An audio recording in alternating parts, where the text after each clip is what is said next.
जी, अस्सलाम वालेकुम वरहमतुल्लाहि वबरकातुहू। उम्मीद करता हूँ कि सब अहबाब खैरियत से होंगे।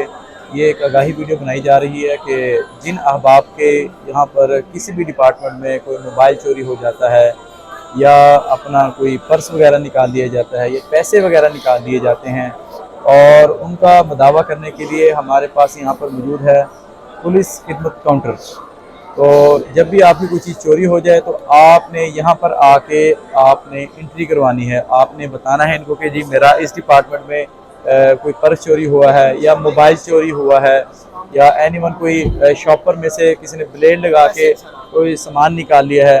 तो इस तरह की चीज़ों के लिए हमारे यहाँ पर है पुलिस मददगार काउंटर। मैं आपको दिखाता चलूँ, ये हमारा पुलिस खिदमत काउंटर है। यहाँ पर आके आप अपना नाम, अपनी बल्दियत, अपनी शनाख्ती का अलामत या शनाख्ती कार्ड नंबर और फ़ोन नंबर यहाँ पर आपने दर्ज करवाना है।